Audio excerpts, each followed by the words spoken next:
want to start a little series of my own here, entitled Franchises That Should Just Stop.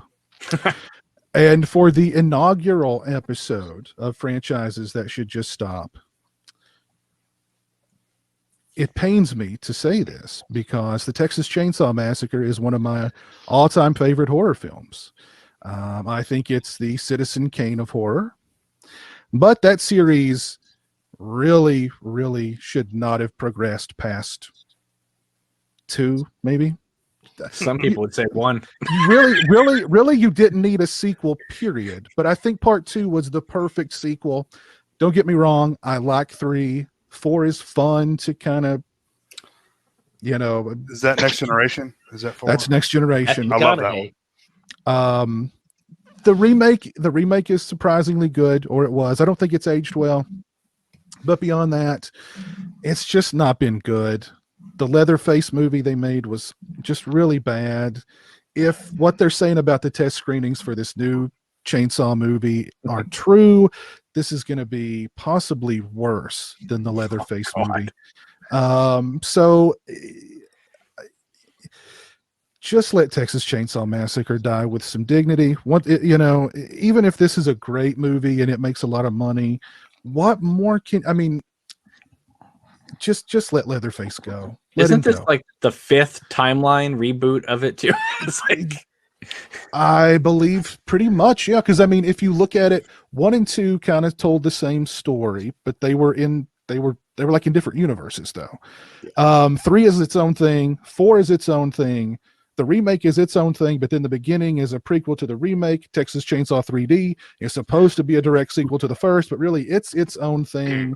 Leatherface is its own thing. This is its own thing, but it's supposedly a direct sequel to the first. Just let it go. Let it go.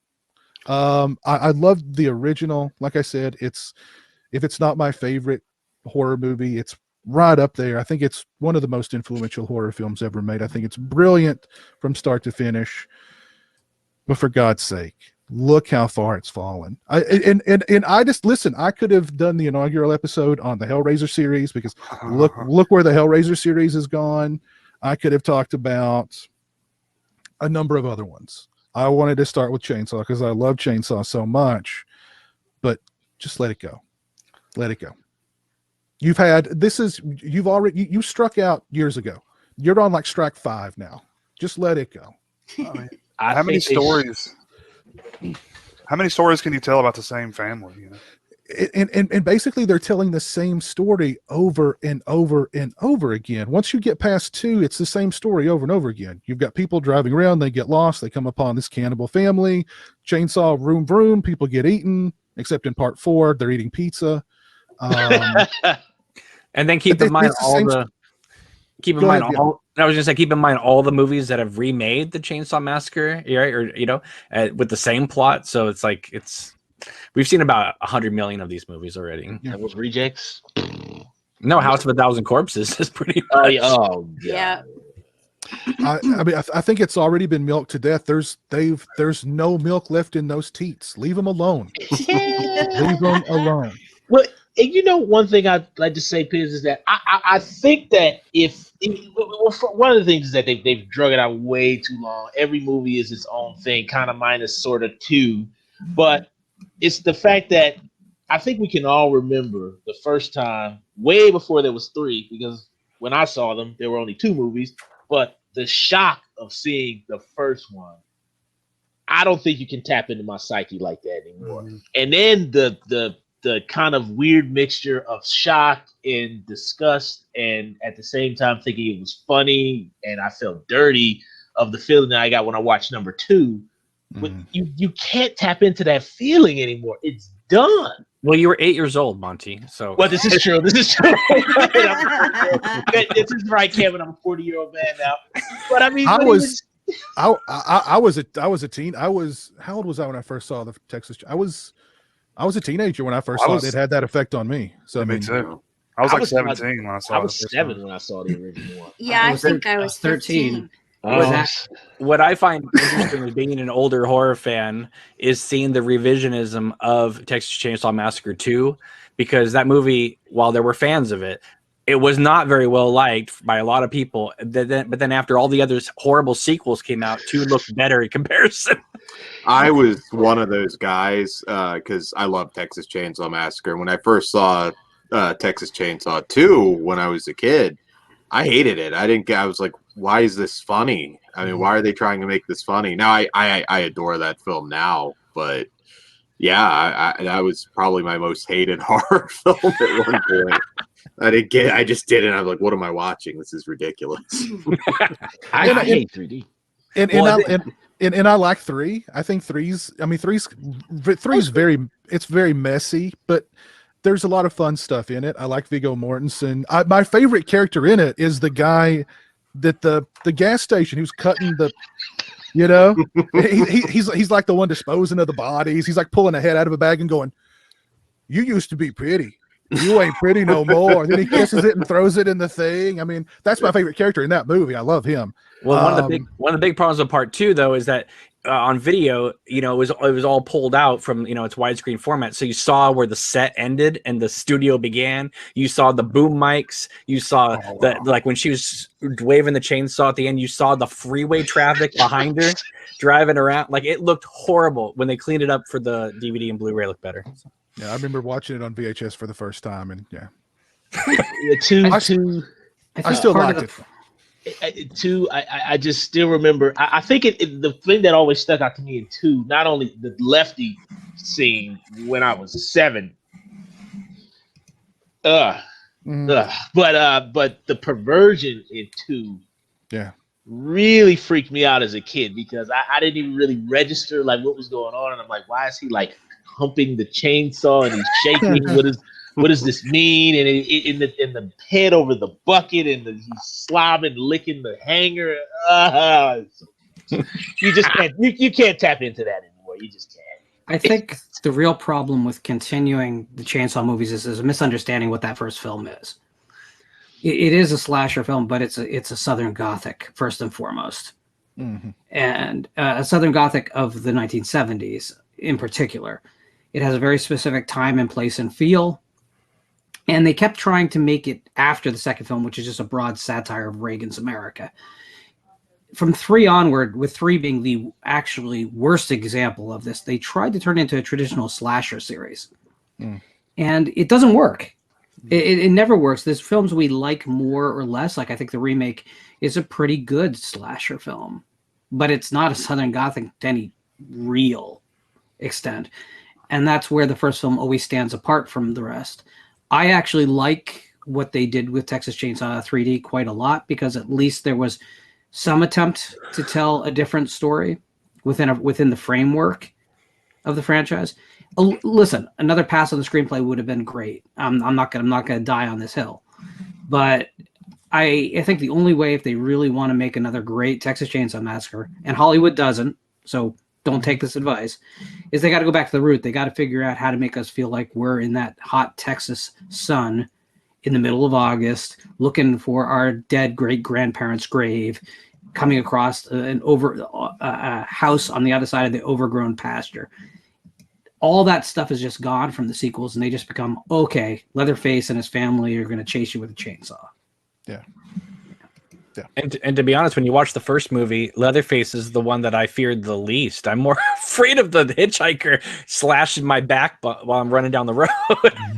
Yeah, I mean, Leatherface is really. I mean, they're trespassing on his property. What are you gonna do? They're trespassers. Like I've told this story before. Chainsaw was the movie that it was the hardest one for me to talk my girlfriend into watching with me, because the title of it. The guy with the chainsaw with the mask made out of, she knew how much I loved it, and she was like, I just don't want to watch that. It's just going to be too grim. And I'm like, no, it's not. No, I don't believe you. No, there's no gore. No, I don't believe you. You're trying to trick me. But when I finally got her to watch it, at the end of it, she was like, I really felt sorry for Leatherface. I wish he would have just killed everybody. So. what I find hilarious is that Tobe Hooper, they asked him why was it restrained, and he said because I was trying to get a PG rating. Oh man.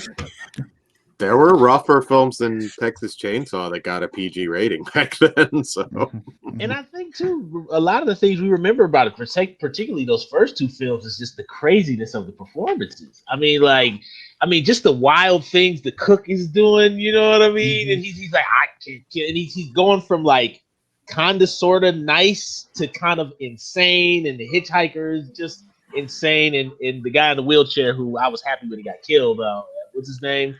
Franklin. Oh, Franklin. Oh God!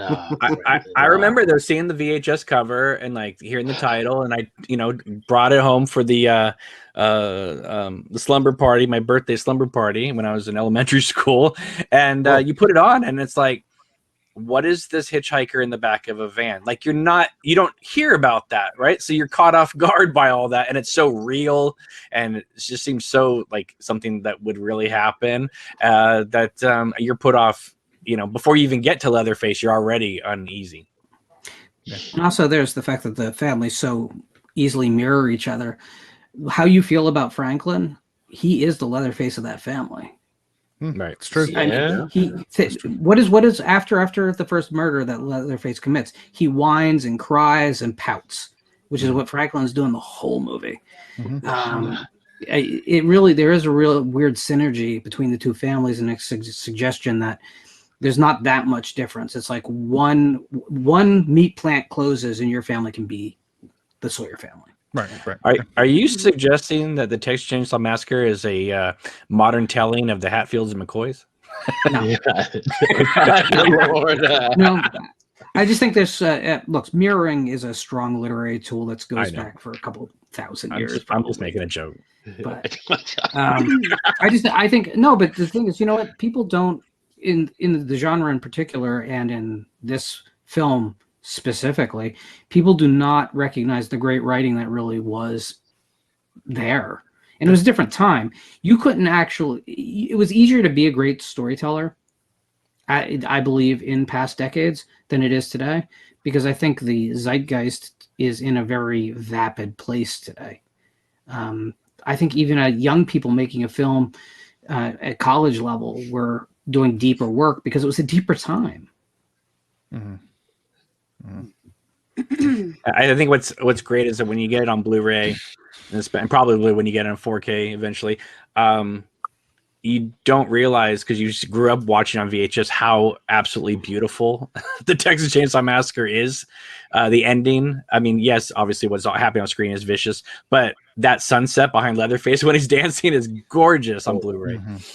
Yeah, it's an extremely, I mean, it is a beautiful film. It's extremely well shot considering the budget. I mean, all the dolly shots, and I love that shot where it goes under the swing and like the house rises up. That's so freaking beautiful. And the chainsaw dance at the end is just incredible. I'm more freaked out by that hive of spiders in the corner of the room than I am Leatherface. It's like when Leather pops out and then slams that door. That's the one that got me. I think that the shaking of the feet is what I remember freaking out when I was It's the sound design of that film. The sound design too. Yeah, because when he takes the woman, he sticks her on the hook. I swore for years that I actually saw that, and then I rewatched it and it's not there, and I'm like, oh my god, it's just in my head. That's crazy. That's good. That's a sign of a good movie. That's one of the powers of that movie. Yeah, everybody's claimed that it was like super gory and nasty, and it's just not there. So Tobe Hooper said, hey, if you remember that movie being gory and nasty, let me show you what gory and nasty is. And he made part 2. Yeah. But if you listen to the sound of the chickens cackling in the cage, right? It is a perfect mirror to how the family cackles at the table. There's a lot of thought put into the sound design of that film. The door slamming shut, when Leatherface slams the door shut, and it makes that large clacking sound, it echoes for a second, and then we have a weird silence, and there's a hum on the soundtrack. Yep. Revisit when they open the van door in the beginning of the film. It's the same sound at a lower volume. There is a lot of thought put into that film, and people think of it as just a grindhouse film that was made dirt cheap. It's not true. It's not true. It is a masterpiece. Yeah. Let's also None of the let's al- series sequels have ever really been a masterpiece after that. and none of the sequels featured the classic song Sidewalk Cafe. I mean, that's alone. On the sidewalk cafe, drinking coffee, watching women walking So- by. So for you guys out there that are fans of this movie that have a PlayStation or an Xbox, you need to go out and buy Resident Evil 7 because it will throw you right into the middle of Texas Chainsaw Massacre. Only if the Sawyer family, like, you know, were like freaky zombies taken over by a horrible mold. Okay, so if you like that movie and you want to get scared, it's the scariest game I've ever played until 8. I'm going to be playing 8 this week, so I'm very excited about that. But it's the scariest game I've ever played. It's really, truly like throwing yourself right in the middle of Texas Chainsaw Massacre. I highly recommend it. If you like the movie and you love to play games, play that one. Yeah, I had to give up on that one. Did you? It was too stressful. It is scary, isn't it scary? Did you get to the part where the mom, where she's got that pregnant belly full of bugs? I don't think so. Oh, it's so scary. I'm stuck at that part because I'm so afraid to leave the corner. I'm like, she's gonna get me. She's gonna get me. It makes you absolutely terrified, but I love that feeling. I end up laughing hysterically, and my husband and my kid think I'm crazy because I'm laughing at how scared I am. It's funny. Be sure to subscribe to the Region Free YouTube channel and also check out the Patreon to get exclusive content and become a Regionaire.